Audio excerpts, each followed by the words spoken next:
Olá, família NCJ, que bom que você veio. Enquanto você toma o seu lugar, eu tenho um recado importante para você. Você está num lugar para recomeçar e uma família para você pertencer. O culto já vai começar. Então, se prepare, eleve a sua expectativa e vamos adorar juntos ao Senhor. Hoje, lá atrás, teremos nosso Ministério Kids, o nosso Avante Kids. Lá eles vão ser ministrados conforme a faixa etária deles. Então, agora se concentre, se conecte, porque vamos começar a nossa contagem regressiva. E não se esqueçam, no final do culto, abracem quem está do lado de vocês. Tenham um bom culto. Que Deus te abençoe e prepare-se para a nossa contagem regressiva. Até mais!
Vamos para a palavra?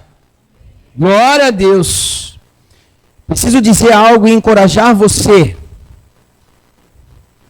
Os cultos de domingo de manhã.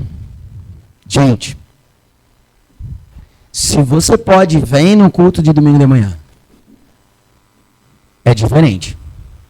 É diferente. A profundidade e o peso tem sido algo surreal que nós estamos vivendo. Palavras simples, mas pastorais, que têm realmente virado chaves em nossa vida. Hoje eu preguei sobre uma tribo de Judá, chamada Dan. E foi algo surreal. Quando eu comecei a estudar sobre essa tribo, eu pensei, não tem muita coisa para sair de bom ali. E teve. Então, venha, porque é incrível. Quem esteve, viu algo sobrenatural.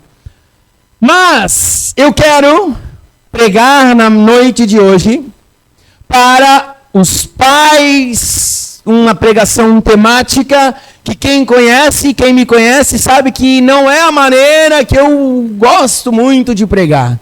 A minha pregação é um pouco mais expositiva, eu trago um texto e gosto de trazer o contexto e a aplicação, mas hoje, por ser algo especial, eu quero pregar sobre pais. E eu queria, mais do que nunca, pedir para você acompanhar comigo na Bíblia, abrindo a sua Bíblia, abrindo a palavra do Senhor no livro de Provérbios, no capítulo de número 22, a partir ou especialmente no versículo de número 6. Provérbios 22, 6.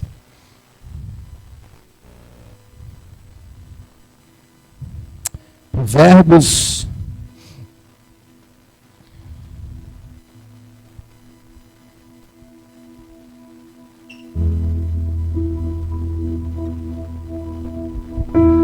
Alguém achou? Amém?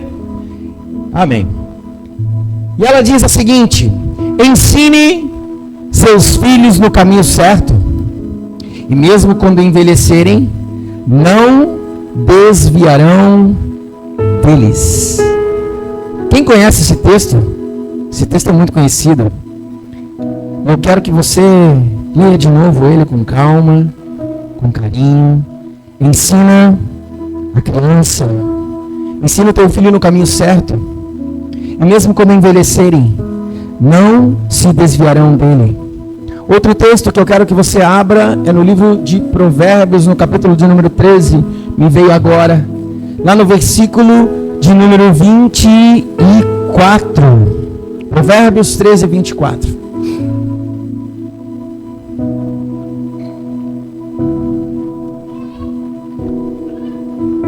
Que diz o seguinte: quem não corrige os seus filhos mostra que não os ama. Quem ama os seus filhos se preocupa em discipliná-los. Quem não corrige os seus filhos mostra que não os ama. Quem ama os seus filhos se preocupa em discipliná-los. Feche seus olhos, eu quero orar por você. Senhor, muito obrigado, Pai. Muito obrigado porque nós estamos aqui para sermos tocados e ouvirmos a Tua palavra. Senhor, fala através de mim, Senhor, para que eu diminua e Tu cresça, Senhor, nessa noite. Senhor, que eu desapareça, mas que a Tua palavra, a Tua vontade possa entrar no coração e na mente de cada um de nós aqui, Senhor. Senhor, ministra, Senhor, a Tua igreja, ela é Tua. Senhor, faz o que Tu quiser, Senhor, no nosso meio. Que nós não venhamos a impedir o Teu mover, o Teu querer, Senhor. Senhor, Tu és o noivo, Tu és o dono, Tu és o nosso Pai Celeste. Que essa noite seja uma noite de cura, de perdão, mas principalmente uma noite de salvação. É o que nós te pedimos, Pai. Fala conosco, em nome de Jesus. Amém. Quando nós chegamos em algumas datas, Dia dos Pais, Dia das Mães, muitas vezes são datas que mexem conosco. São datas que, quando para muitas pessoas marcam de uma maneira muito forte. Tem pessoas que não gostam do Dia dos Pais. Começa a chegar perto do Dia dos Pais, ela começa já a ficar assim. Tem pessoas que, como eu, que tiveram pais presentes e amorosos, gostam do Dia dos Pais. É um dia de abraço, de beijo. Mas muitas pessoas, elas acabam ficando tristes, porque talvez não tiveram a figura de um pai em suas vidas, foram talvez abandonadas pelos seus pais. E quando chega a data do Dia dos Pais, para ela é algo muito difícil. Para ela é melhor que não existisse, é uma dor. Outras tantas ainda ficam horrorizadas, porque não gostam nem de lembrar do Dia dos Pais, porque talvez o seu pai foi um homem que aterrorizou a sua vida e a sua infância. E quando chega o Dia dos Pais, ela não quer nem lembrar. Essa noite, eu quero discorrer rapidamente com você sobre quem é pai. Pais, na Bíblia, que eu e você nós não queremos ser. Mas eu quero encerrar com um pai que eu e você precisamos ser. Durante a semana eu vim falando com Deus, eu vim buscando ao Senhor qual pai seria referência para nós nessa noite. E aí eu queria falar sobre Jairo. Você conhece Jairo melhor do que eu, você lê a Bíblia mais do que eu, tenho certeza disso. Jairo, um homem que em meio à sua dificuldade e tribulação decidiu trazer Jesus para sua casa. Um pai que decidiu trazer Jesus para sua casa. Eu queria falar sobre Abraão, um homem de fé, o pai da fé. Eu queria talvez falar sobre a paternidade espiritual de Paulo. Mas eu fui levado a um homem na Bíblia, chamado Enoque. Sabia que tinha um cara chamado Enoque? Você nem sabia. E eu queria falar sobre Barzilai. Barzilai você não sabia que tinha. um pai, um homem de ferro, um pai de ferro. Essa vai ficar para o ano que vem. Barzilai, um pai de ferro. Mas o Senhor me levou a falar sobre Enoque. Só que nos dias de hoje,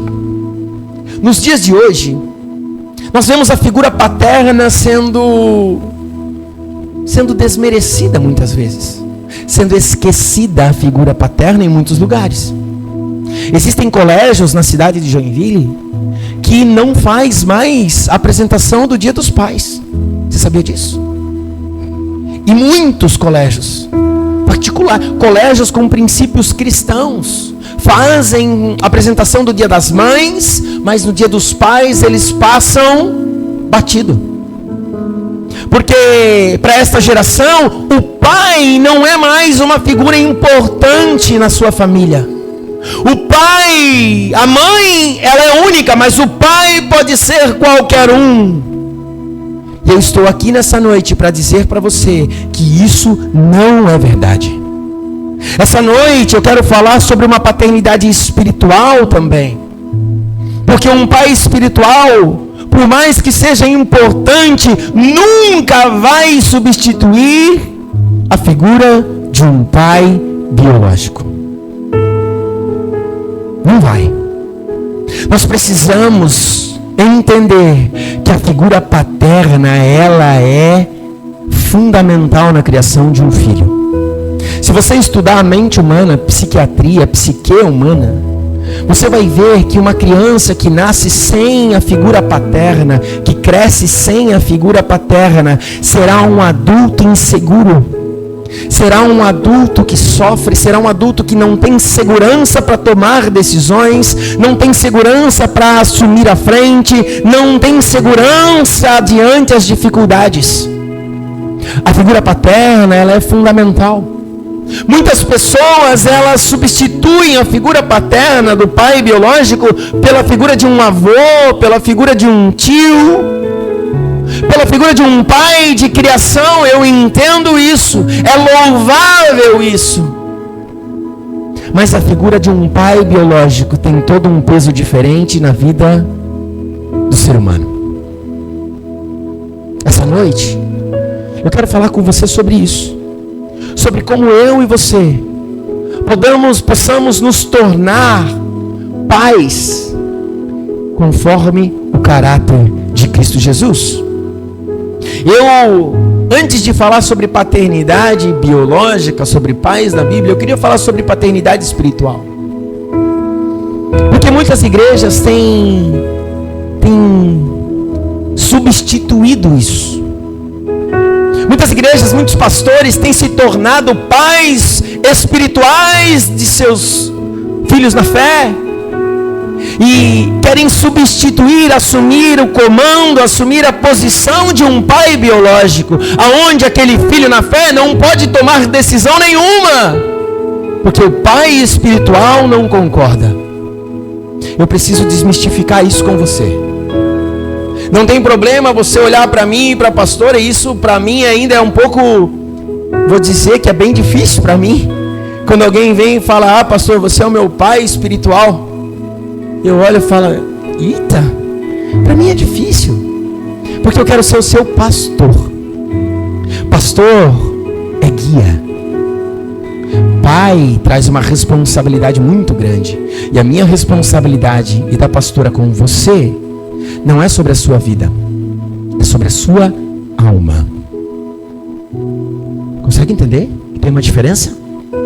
Pai espiritual é importante, mas um pai espiritual nunca vai substituir um pai biológico. Um pai espiritual não tem poder de obrigar a obediência de um filho. Um pai biológico, sim.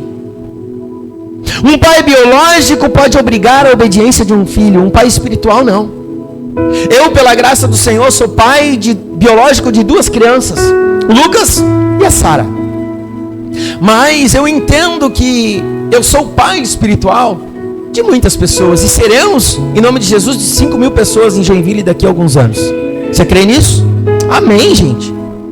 Mas a forma que eu trato os meus filhos é completamente diferente da forma que eu trato um filho espiritual.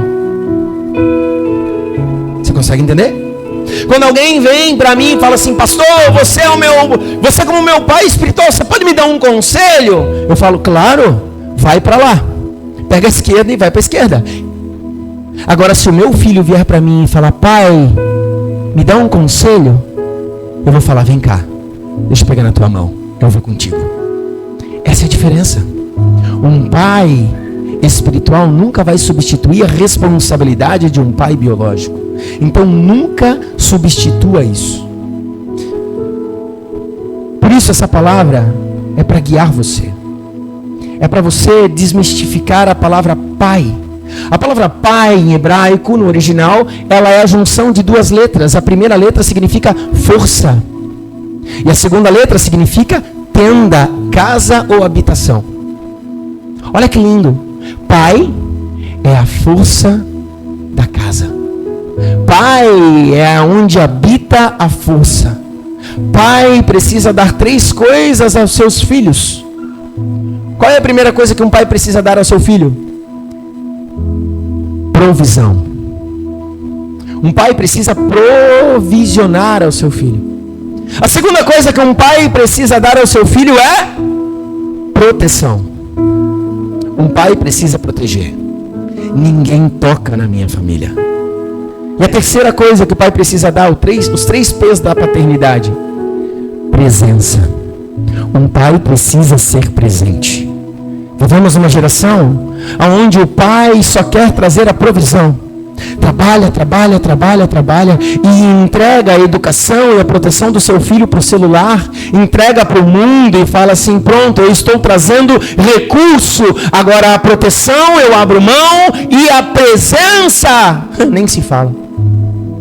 Estamos passando uma geração de crianças aonde são órfãos de pais vivos. Órfãos estão crescendo, órfãos dentro da casa onde o seu pai está.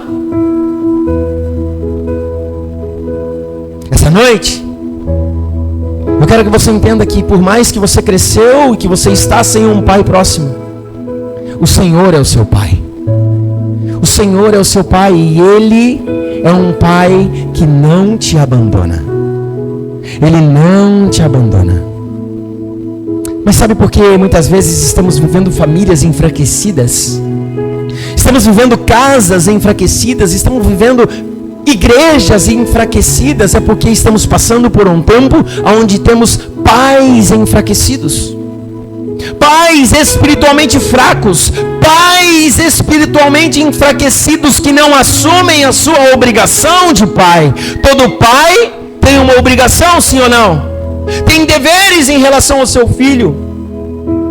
Pais que hoje estão fisicamente cansados, gastam tempo, gastam o seu esforço em batalhas que não são suas, gastam o seu mais importante do seu tempo cuidando de empresa, de recurso, esquecendo do seu tesouro que está dentro da sua casa. Mas essa noite o Senhor vai fortalecer você.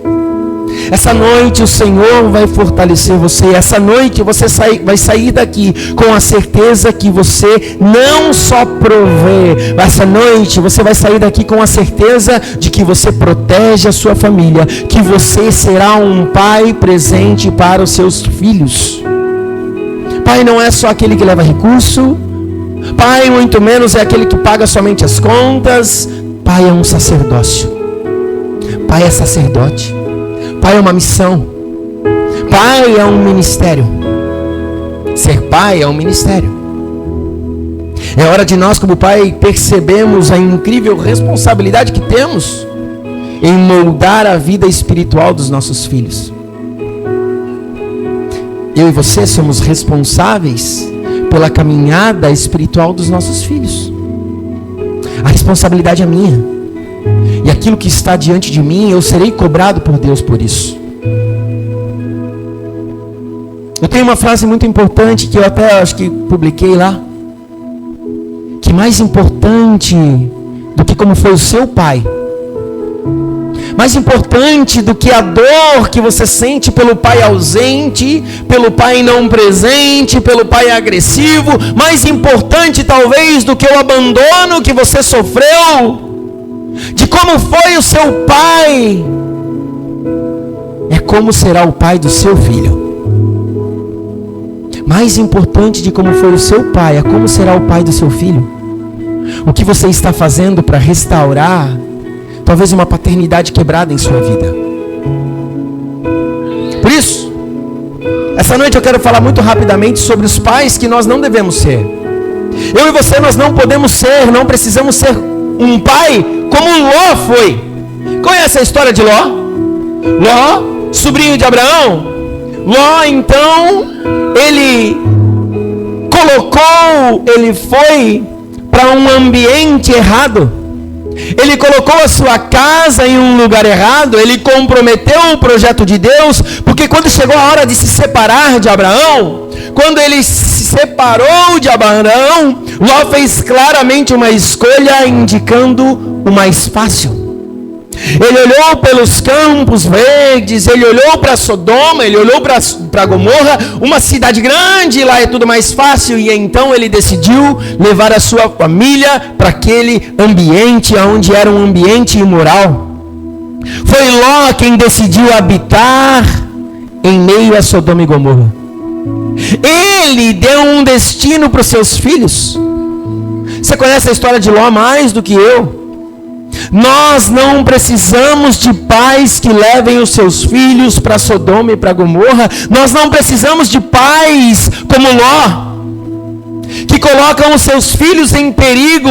Pais com síndrome de Ló, que tem a capacidade de levar o seu filho para uma festinha, para uma balada, se compromete em levar e buscar, mas não é capaz de se comprometer em mostrar o caminho e trazê-lo para o culto.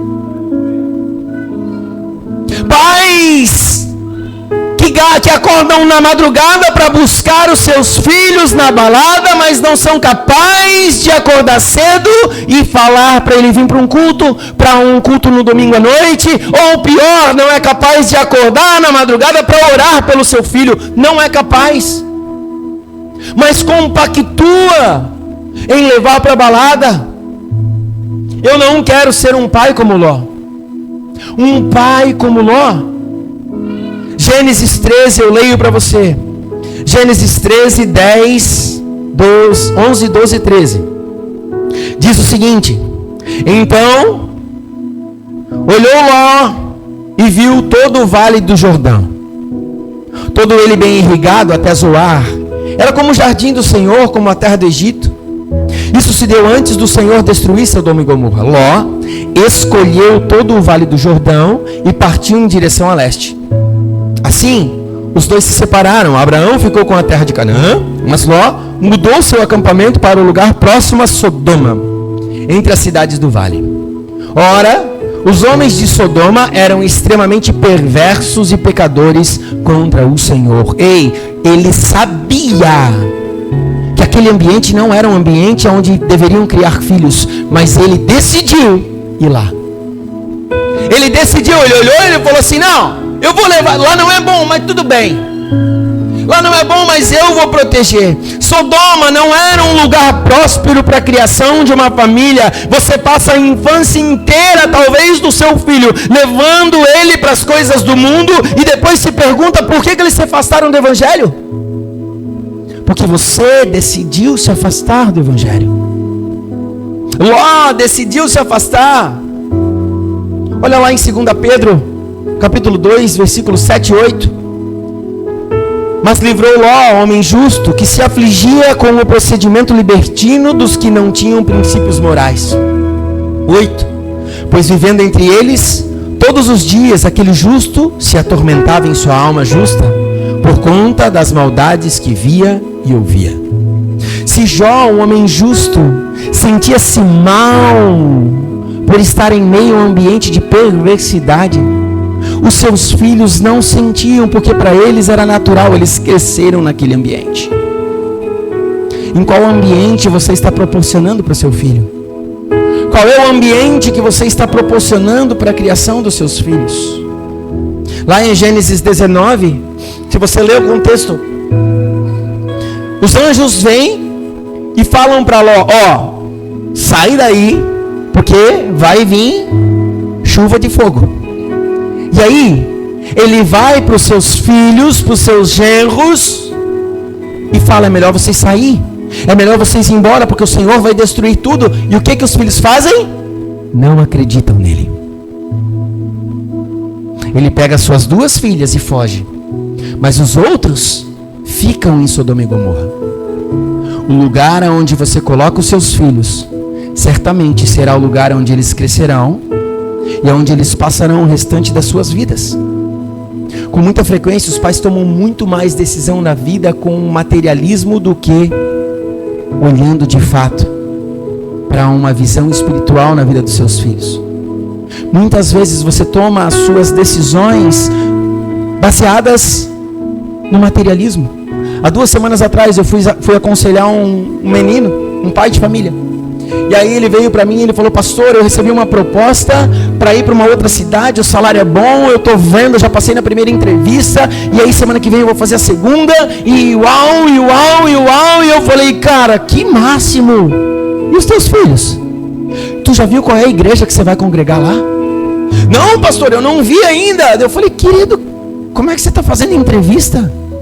Se você vai sair de casa e deixar os seus filhos em casa, os seus filhos precisam mais de você do que do seu dinheiro. Os seus filhos precisam mais de você do que daquilo que você pode dar para eles. Eles não querem uma casa, eles não querem um carro, eles não querem um videogame do ano, eles querem o seu abraço, eles querem o seu olho no olho. Talvez eles não sabem falar, eles não sabem pedir, mas é isso que eles de fato precisam. Muitas vezes nós estamos buscando suprir aquilo que os nossos filhos, que você quer para os seus filhos, e não aquilo que eles precisam de fato. Deus é assim conosco. Deus não dá aquilo que nós queremos, Ele dá aquilo que nós precisamos. E o que o seu filho precisa? Seu filho precisa testemunhar o que nós testemunhamos aqui antes. Que você tenha uma aliança no seu casamento que dure 39, 49, 59 anos. Que você e a sua esposa tenham uma aliança no Senhor. Que eles olhem para você e falam assim: assim como Jairo, o meu pai trouxe o Senhor para dentro da minha casa. Essa é a geração de pais que precisamos. Não como a geração de Ló, que leva o seu filho para o meio do olho do furacão. Uma vez, deixa eu ver se foi esse ano ou ano passado, acho que foi começo desse ano. Não é para rir de mim, mas eu torço pro Jack. Eu falei para não rir. E aí eu falei: agora vai ter um baita de um campeonato aí, né? Série 0. E aí a gente foi no jogo do Jack. E aí eu fui com o Lucas e com a Sara. A pastora tinha GP. E eu falei: eu vou levar eles no jogo do Jack. Botamos camisa e fomos pro jogo do Jack. Quando eu sentei no jogo do Jack, o jogo começou, e tal, e daqui a pouco começou o que infelizmente é normal no meio de um estádio de futebol. A torcida começou a falar palavrão. A Sara regalou um olho desse tamanho. Ela olhou e ela falou: pai, o que nós estamos fazendo aqui? Eu falei: eu não sei. Cara, e o Lucas, ele não sabia se ele fazia festa, se ele... E aí foi, e aí na metade eu já pensei, na metade eu já queria ir embora porque eu já estava perdendo. E aí eu falei: vamos aproveitar, vamos comer pipoca e vamos embora. E eu falei: não dá para levar meu filho lá. Ah, mas é um ambiente família, mas não para minha família. Ah, mas é um ambiente legal, mas não para os meus filhos. Enquanto eu puder segurar, eu vou segurar. Enquanto eu for o pai e eu tiver a responsabilidade, filho, eu vou segurar. Nem na TV eu falei mais. Eu falei: não dá mais, filho. Ixi, torce pro Fluminense que é melhor.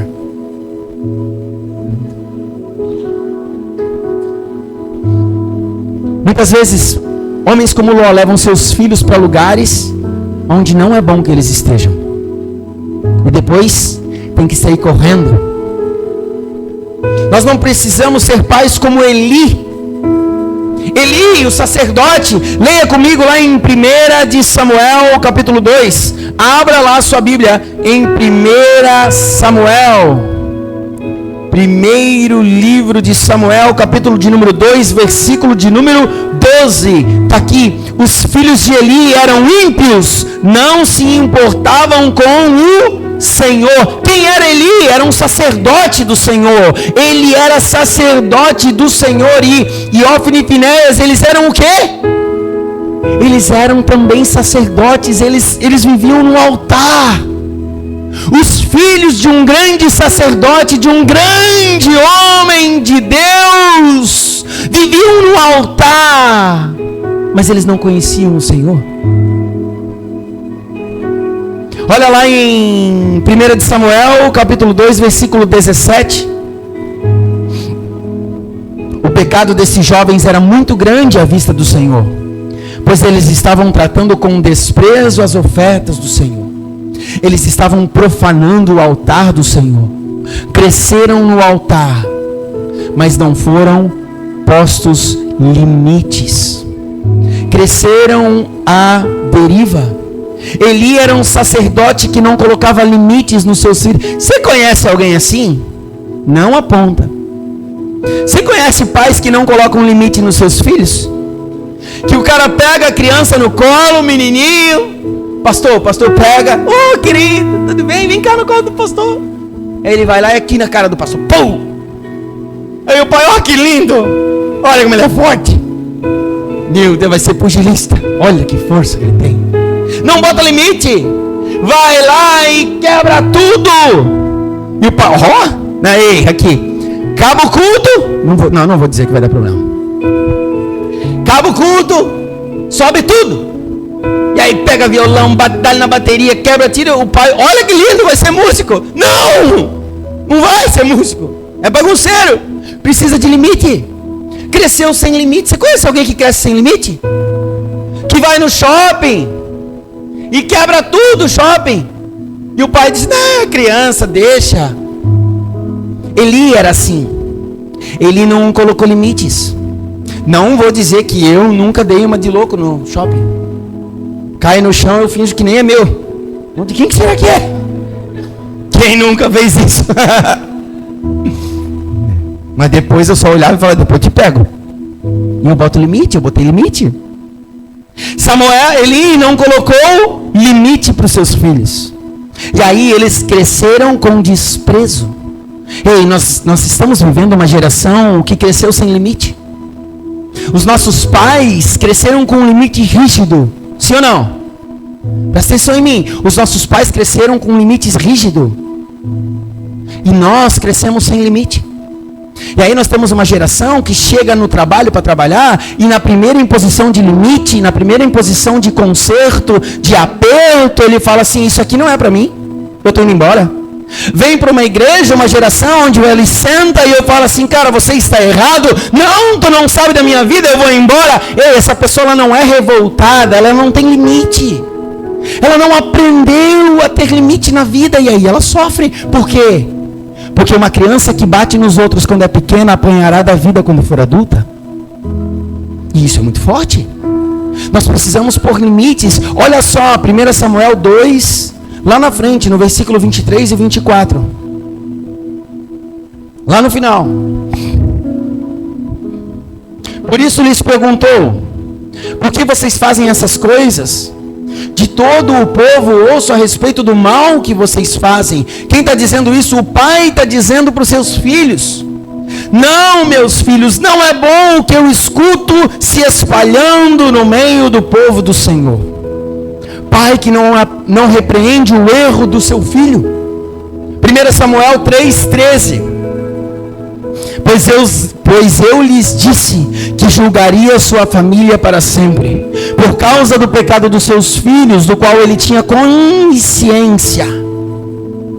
Seus filhos se fizeram desprezíveis e ele não os puniu.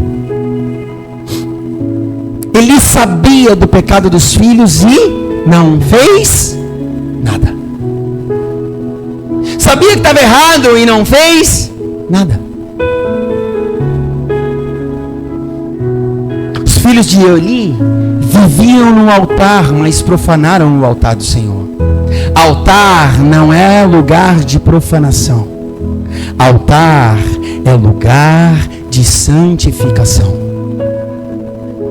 Eu vou falar de novo, você não entendeu. Altar não é lugar de profanação. Altar é lugar de santificação. Não é lugar de perfeição, é lugar de rendição. O Senhor não espera que eu seja perfeito. O Senhor espera que eu seja um livro aberto.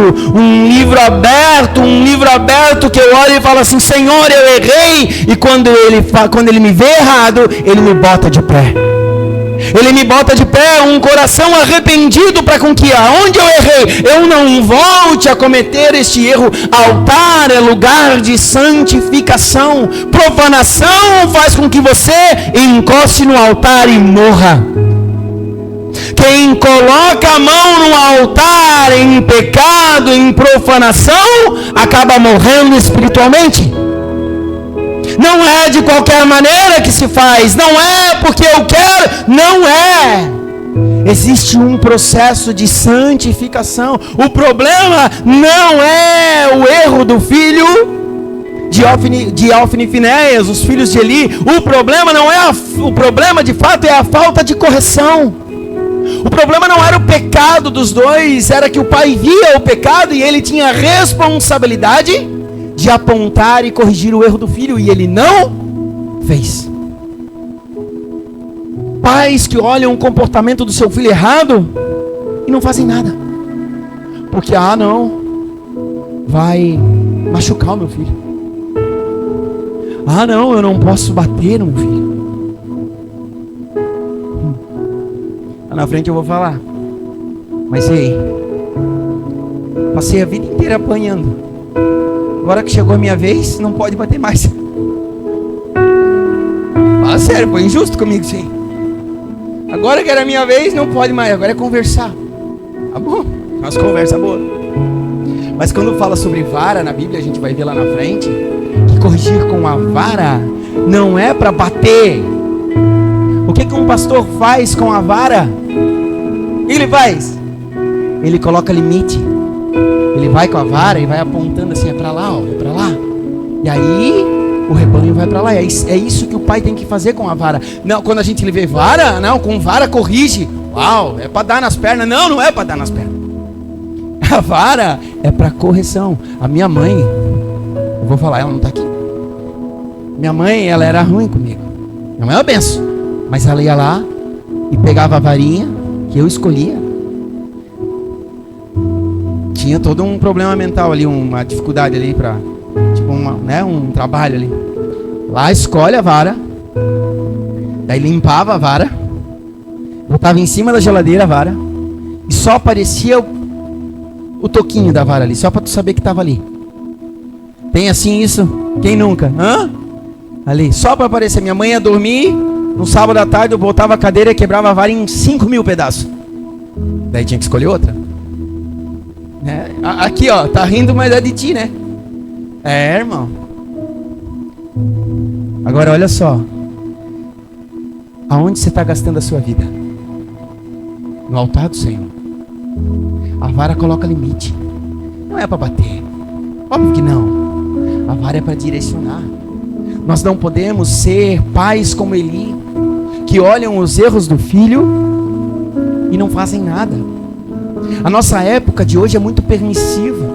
O problema não é o erro do filho, o problema é a falta de correção do pai. O problema de fato não é só o pecado do filho, é a falta de correção do sacerdote. Muitos meninos e meninas crescem e nunca veem o seu pai estabelecer uma linha divisória entre o certo e o errado. E se eu não fizer isso, o mundo vai dizer que é tudo certo.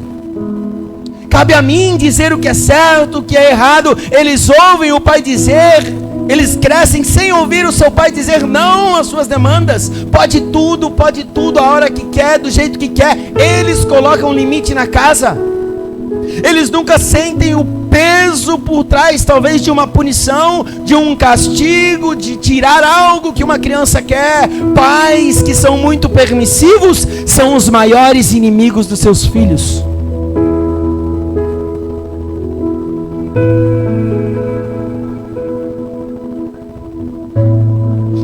Nós não precisamos de pais hoje que pratiquem o roubo, que nós não precisamos de pais que pratiquem a desonestidade, como aconteceu com Acã no tempo de Josué.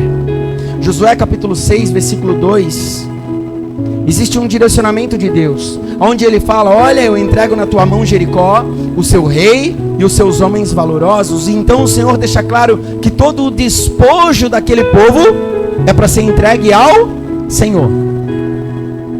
E aí então, Acã, ele olha o tesouro daquele povo e brilha os olhos. Ele olha o dinheiro fácil e brilha os olhos. Ele olha a facilidade de enriquecer e brilha os olhos. E aí ele vai, pega o despojo, leva para dentro da sua casa, coloca sobre as cobertas e senta em cima. E aí o Senhor traz peso sobre Israel.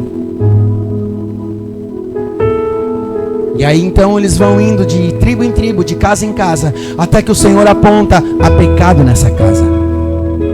Eu não posso ser como Acã, um pai que traz pecado para dentro da minha casa. Muitos pais abrem portas para que o inimigo venha a ceifar o destino da casa. Acã fez com que toda a sua família morresse por um pecado e por uma ambição dele. Como que a gente pode aplicar isso nos nossos dias, pastor?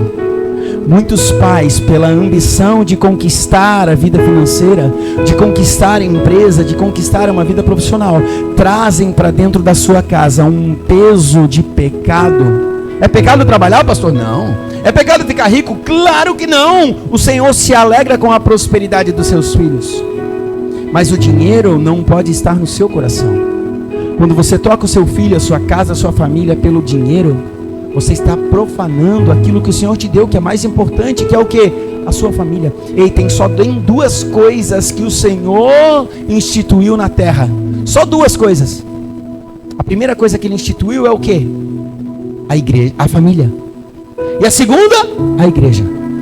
Não troque nada por aquilo que o Senhor instituiu: a família e a igreja. Muitos de nós buscamos a alegria, buscamos a completude dentro de coisas erradas. O Senhor então deixa claro que aquele homem, Acã, era desonesto, era avarento, era desobediente, trouxe morte para dentro da sua casa. Como é que pais que praticam a desonestidade podem ser bons pais? Seu filho está aprendendo a ser pai vendo você ser pai.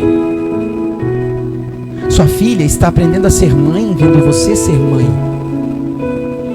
Seu filho está aprendendo a ser crente vendo você ser crente. E esse é o grande problema. Por quê? Você não faz ideia quanta gente que vem para mim e fala assim: pastor, eu amo a Jesus, mas se for para ir para a igreja para ser que nem meu pai, eu prefiro não. Crentes que conhecem a Bíblia, mas são desonestos. Pessoas que são crentes, fazem de tudo no culto de domingo à noite, mas se esquecem de tudo na segunda-feira de manhã. O que mais afasta o novo convertido da igreja é o velho convertido. É aquele que teve um encontro com Jesus, mas não mudou a vida de fato. É aquele que muitas vezes teve um encontro, Acã teve um encontro, conhecia o Deus de Israel, mas a sua ambição fez com que ele profanasse a promessa do Senhor. Talvez você tenha uma promessa sobre a sua casa, sobre a sua vida, mas se você não se manter em santidade, olhando para o Senhor, você pode trazer morte para dentro da sua casa. Agora eu e você. E aí eu já caminho para o final. Meu Deus, 2 minutos. Eu caminho para o final. Gênesis capítulo 5. Vocês me dão mais 5 minutos? 5. Vamos até 9 horas. Pode ser? Então vai. Gênesis capítulo 5, versículo 21, 22, 23 e 24.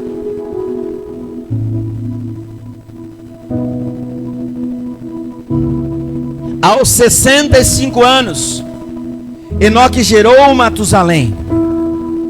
Depois que gerou Matusalém, Enoque andou com Deus mais 300 anos. Gerou outros filhos e filhas. Ei, aos 65 anos, Enoque gerou Matusalém. Quem tem 65 anos aí? Quem está próximo? Dá tempo ainda, mano. Dá tempo de gerar mais filhos e filhas. Mas um homem conseguiu aqui.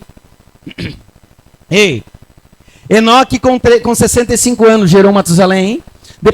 Depois então viveu 300 anos e gerou outros filhos e filhas. Viveu ao todo 365 anos. Enoque, presta atenção nisso aqui, gente. Enoque andou com Deus. Eu vou falar de novo. Enoque andou com Deus. Eu e você precisamos ser pais que nem Enoque. Enoque andou com Deus. E já não foi encontrado porque Deus o havia arrebatado. Ei, quando você anda com Deus, Deus gosta tanto disso que Ele fala assim, vem andar comigo aqui. Vem. Eu e você precisamos ser um pai que nem Enoque. Eu preciso ser um pai que nem Enoque, um pai que anda com Deus. Eu estou gerando filhos biológicos e os meus filhos biológicos estão vendo que o pai deles é um homem que anda com Deus. Eu e você precisamos ser homens, precisamos ser mulheres, que os nossos filhos, a geração, olhe para nós e fala, ele anda com Deus. A maior herança de qualquer pessoa é depois de anos de vida, olhar para trás e os seus filhos dizerem, o meu pai é um homem de Deus, o meu pai é um homem de altar, o meu pai tem uma aliança com Deus, o meu pai fala com Deus, o meu pai é amigo de Deus. Eu preciso ser um pai onde os meus filhos saibam que eu ando com o Senhor, aleluia. Abra comigo Hebreus capítulo 11, vai lá, abre 11, Hebreus 11 versículo 5, 11, Hebreus 11 é os heróis da fé. Enoque está lá, os heróis da fé. Pela fé, Enoque foi arrebatado, de modo que não experimentou a morte. Ele já não foi encontrado porque o Deus o havia arrebatado. Pois antes de ser arrebatado, recebeu o testemunho de que tinha agradado ao Senhor. Será que os seus filhos podem olhar para você e dizer, ei, o meu pai tem agradado ao Senhor? Eu e você precisamos clamar em nossa alma de que somos pais que agradam ao Senhor. E para encerrar, eu quero que você abra em Judas capítulo 2.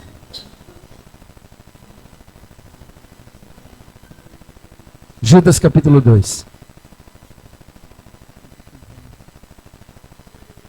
Você não vai achar Judas 2, porque Judas só tem um. Judas 1. Judas. Versículo de número 14 e 15. Enoque, que viveu na 7ª geração depois de Adão, profetizou a respeito desses homens, dizendo, ouçam, o Senhor vem com incontáveis milhares de santos. Próximo. Para julgar a todos, convencerá os seus pecados de seus atos perversos e dos insultos que pronunciaram contra ele. Enoque foi um pai que andou com Deus. Lemos lá em Gênesis 5. Enoque foi um homem que teve fé em Deus, onde lemos em Hebreus 11. E Enoque foi um homem que profetizou as palavras do Senhor, onde lemos no livro de Judas. Ensina o teu filho no caminho. É no caminho. Não é o caminho. É no caminho. Enquanto eu estou indo, eu preciso ensinar o meu filho. Não é apontar o caminho para o meu filho. É estar com ele no caminho. Quando eu decido caminhar ao lado do meu filho, as trilhas, o caminho que o Senhor preparou para mim, pode ter certeza que eu deixarei um legado incontável do Senhor na vida deles. Hoje é dia dos pais. Um um dia em que nós nos lembramos e honramos dos nossos pais. Para muitos, um dia muito difícil, mas um dia em que eu e você precisamos dizer muito obrigado.